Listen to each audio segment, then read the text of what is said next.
Ya biliyor musun, genelde senle bir toplumun veya koca bir imparatorluğun falan çöküşünden bahsettiğimizde zihnimizde hep böyle somut şeyler canlanıyor.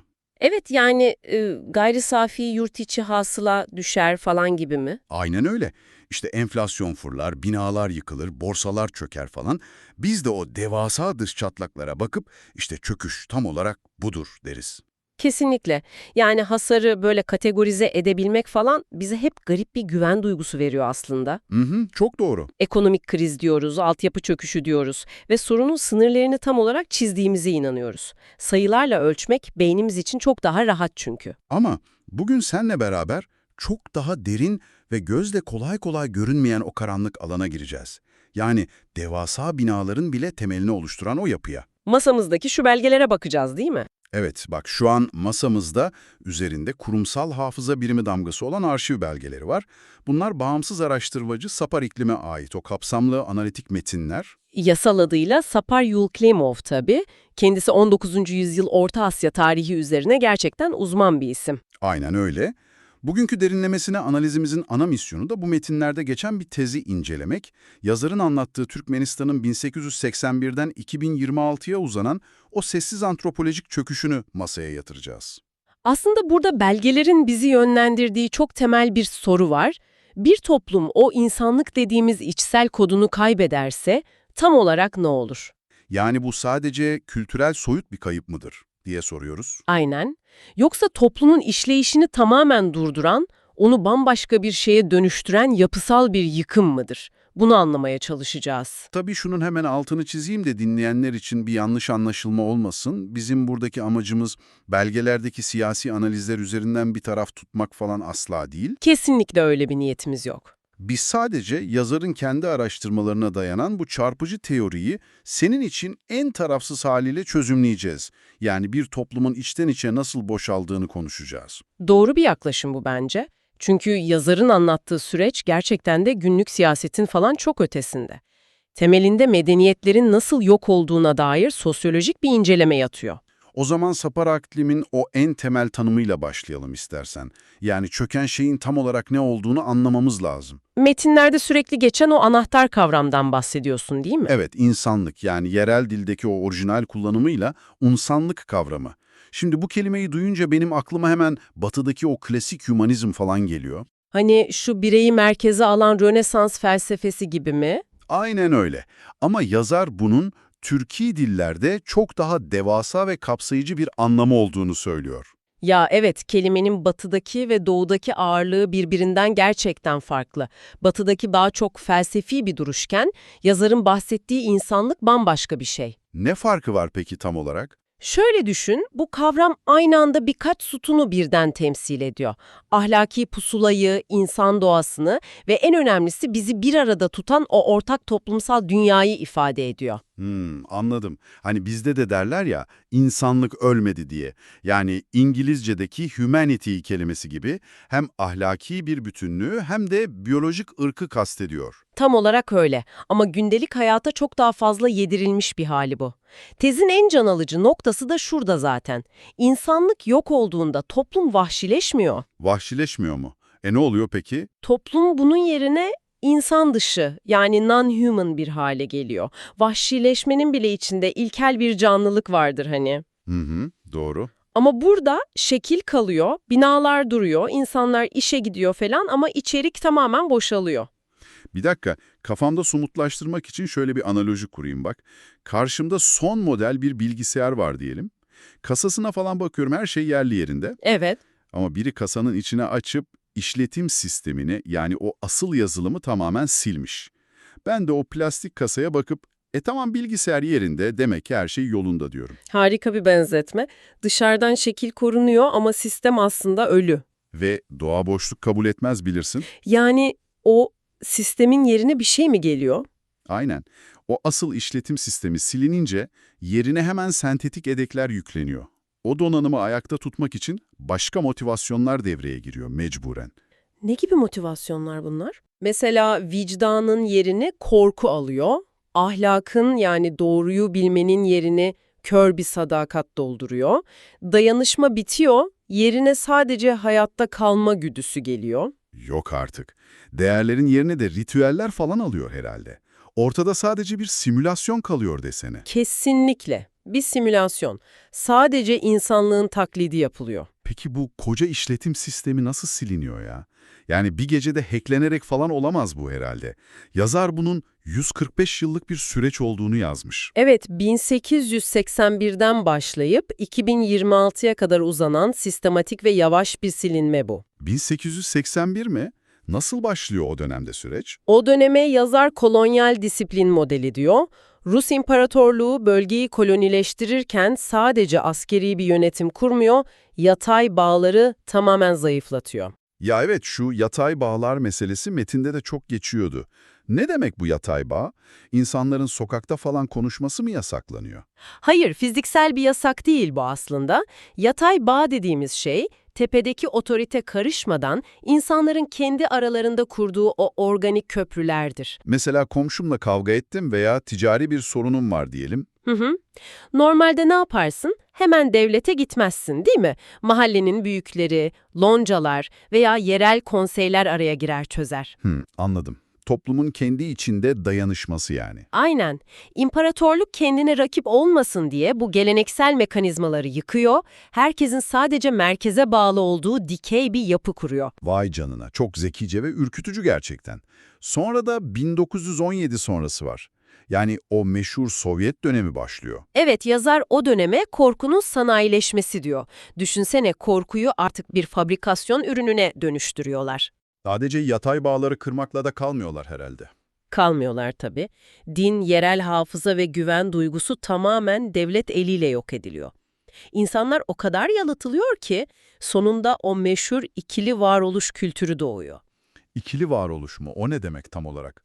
Evde başka, dışarıda başka biri olmak gibi bir şey mi kastediliyor? Tam isabet. Dışarıda, iş yerinde falan sisteme mükemmel bir sadakat sergiliyorsun, sloganlara katılıyorsun ama içeride, mutfağında sadece fısıltıyla konuşuyorsun. Tam bir şizofreni hali. Ama bak, burada benim çok kafamı karıştıran bir yere geliyoruz. 1991 sonrası. Yani bağımsızlık dönemi. Evet, yani bağımsızlık dediğimizde biz ne bekleriz? O toplum prangalarından kurtulsun, kendi kaderini tayin etsin, özgürleşsin falan. Bayrakları var sonuçta. Beklenti o yönde olur tabii. Ama yazar antropolojik kopuşun, yani o insanlık kaybının tam da bu bağımsızlık döneminde tamamlandığını söylüyor. Bu nasıl olur da daha derin bir çöküşe dönüşebilir? Haklı bir itiraz bu ama asıl sarsıcı tespit de burada zaten. Bağımsızlık döneminde o beklenen modern ulus devlet inşa edilmiyor. Sistem devasa ve hiper kişiselleştirilmiş bir kontrol mekanizmasına evriliyor. Devlet hizmet falan üretmiyor mu yani? Normalde devlet adaleti sağlayan tarafsız bir kurumdur, değil mi? Ancak bu dönemde devlet kamusal sessizliği inşa eden bir altyapı oluyor. Hizmet yerine sadece korku ve sadakat dağıtıyor. Vay be. Yani o insan dışı simülasyonu ayakta tutan ana motor haline geliyor resmen. Tam olarak öyle. Peki sokağa çıktığımızda günlük hayatta bu çöküşü nasıl görüyoruz? Yazar bunu sağlayan temel mekanizmaları saymıştı galiba. Evet, 6 temel mekanizma var. Bunlar çark gibi birbirini besliyor. En başta ahlaktaki insan öznesinin yerine siyasi lider figürü konuyor. Bireyin kendi başına bir onuru falan kalmıyor o zaman. Kalmıyor maalesef. Toplum sadece bir siyasi dekora indirgeniyor. Bütün onurun, ahlakın ve doğru kararın tek kaynağı lider haline geliyor. Bireyin aklıyla doğruyu bulma ehliyeti elinden alınıyor. Bunun en doğal sonucu da korkunun normalleşmesi herhalde. Korku anlık bir tehlike duygusu olmaktan çıkıp içinde yaşanılan iklimin ta kendisi oluyor demişti yazar. Çok doğru. Balığın suda yaşadığını fark etmemesi gibi bir şey bu. Tehlikeye resmen adapte oluyorlar ve bunun en acı kısmı kurumsal insansızlaştırma süreci.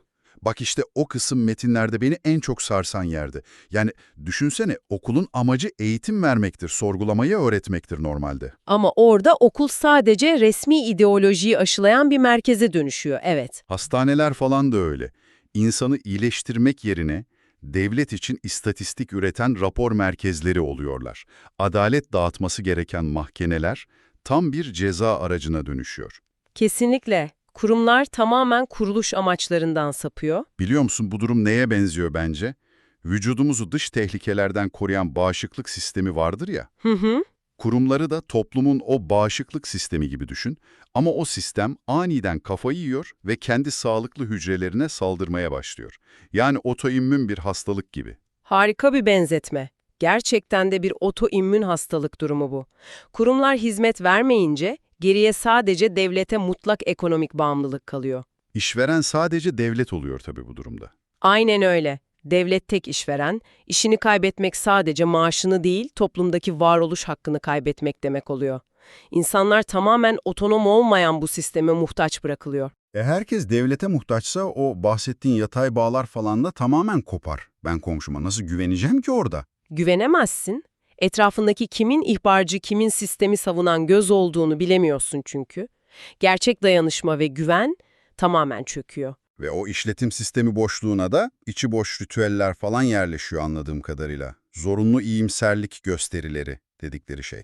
Evet, stadyumlarda yapılan sahte bayram kutlamaları, herkesin zoraki gülümsediği o uyum tiyatroları falan, bütün bunlar birleşince o en dip noktaya varıyoruz. Yani hayatta kalmanın onurdan bile önemli hale gelmesi durumuna. Maalesef. Sadece biyolojik olarak nefes almaya odaklanan insanlar kendi kaderlerinin efendisi olma hissini yitiriyorlar. Geriye sadece salt bir hayatta kalma matematiği kalıyor. İnsanın kanını donduran bir sistem gerçekten. Peki bu korku denizinde nesiller boyu yüzmenin faturası ne oluyor? Metinde korku nesilleri diye bir bölüm vardı. O çok derin bir yara işte. Korku sanki genetik bir kod gibi anneden çocuğa, babadan oğula aktarılıyor. Nasıl aktarılıyor peki? Resmi bildirilerle falan değil tabii ama ev içinde oluyor bu herhalde. Aynen ev içi fısıltılarla oluyor. Çocuğa sürekli aman okulda öne çıkma, kimseye güvenme, hocanın her dediğine evet de diye tembihleniyor. Korku yetiştirilmenin temel taşı oluyor. Ve bu o kadar derin ki dilde bile inanılmaz bir yıkım yaratıyor sanırım. Taparku iklim dilin yıkımı diyordu buna galiba. Çünkü kelimeler o gerçek anlamını ve ağırlığını yitiriyor. İnsanlar bir şey ifade etmek için değil, sadece kendilerini korumak için konuşmaya başlıyor. Doğruyu söylemek tehlikeli olunca dil otomatik bir sadakat mekanizmasına dönüşüyor desene. Çok doğru. Eninde sonunda toplumun düşünme ve fikir üretme yeteneği tamamen kayboluyor. Bak işte burası gerçekten çok çarpıcı bir yerdi. Benim metinini okurken vay canına dediğim kavram tam da burada devreye giriyor. Antropolojik göç kavramı. Evet, metindeki en kritik kavramlardan biri o. Buradan bizi dinleyenlere şunu sormak istiyorum. Düşünsenize bir ülkeyi terk etmek, göçmen olmak için pasaporta, vizeye falan gerçekten ihtiyacınız var mı? Sapar iklimin analizine göre kesinlikle yok. Yok tabii. İnsan her gün aynı sokakta yürüyüp, aynı ofise giderek de olduğu yerde kalarak o toplumdan göç edebiliyor. Kamusal alandan çekilerek tamamen içlerine kapanıyorlar. Bedenleri orada ama ruhları çoktan gitmiş diyorsun. Bu muazzam sessiz bir direniş ama aynı zamanda çok acı bir teslimiyet hali. Kesinlikle öyle. Ve bu durum iyilik yapmanın bile tehlikeli hale gelmesi dediğimiz o ürkütücü semptoma yol açıyor. İyilik yapmak bile mi tehlikeli oluyor? Tabii birine yardım etmek falan şüpheli bir hareket olarak algılanıyor sistem tarafından. Doğrunun tehlikeli olduğu yerde iyilik gizlice yapılıyor. Güven tamamen buharlaşıyor o zaman. Peki bunun en yıkıcı sonucu nedir sence? Gelecek hissinin ortadan kalkması. İnsanlar yarını düşünerek yaşayamıyor artık. Gençler kaçıp gitmek istiyor, gidemeyenler de planlarını sadece anlık hayatta kalmaya indirgiyor. Gelecek yoksa o toplumu ileri taşıyacak motivasyon da bitiyor haliyle. Aynen öyle. Gerçekten tablo çok karanlık. Yani işletim sistemi tamamen çökmüş, yerine sadece korkudan ibaret plastik bir donanım kalmış. Kesinlikle öyle. Ama yazarın metinlerinin sonuna geldiğimde bu karanlıkla baş başa kalmadığımızı gördüm.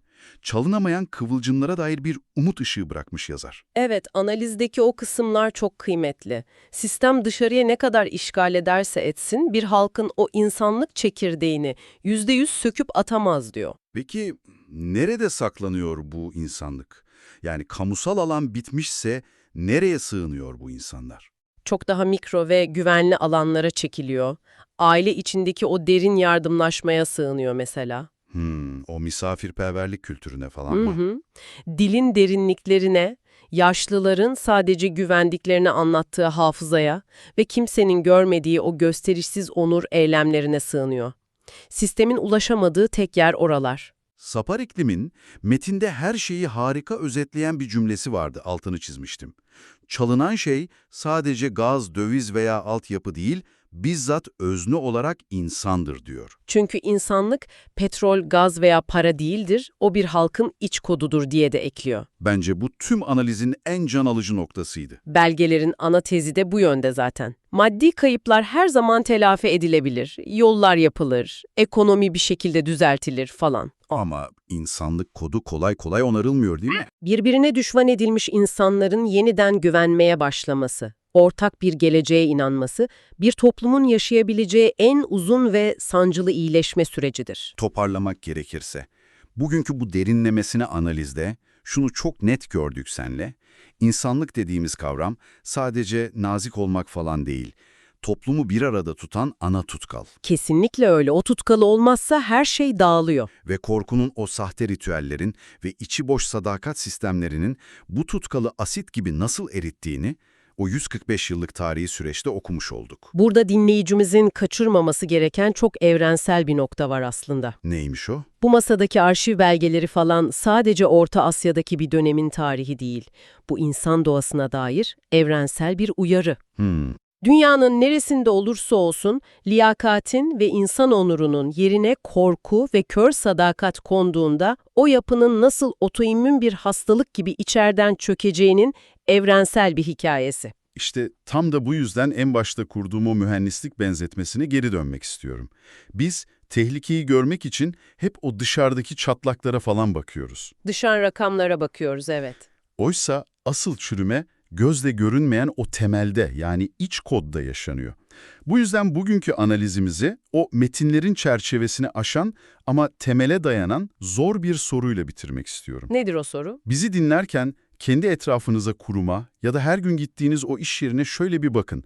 Eğer o sistem bir gün ahlak yerine sadece kör bir sadakat ve içi boş ritüeller talep etmeye başlasaydı, kendi iç kodunuzu, kendi insanlığınızı korumak için hangi sessiz sınırları çizerdiniz?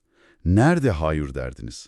Çok sağlam ve zor bir soru bu gerçekten. Bizimle birlikte arşivin tozlu raflarından bugüne uzanan bu keşif yolculuğuna katıldığınız ve vakit ayırdığınız için çok teşekkür ederiz. Bizimle olduğunuz için sağ olun. Öğrenme yolculuğunuzun hiç bitmemesi dileğiyle bir sonraki derinlemesine analizde görüşmek üzere. O sessiz soruları sormaya devam edin.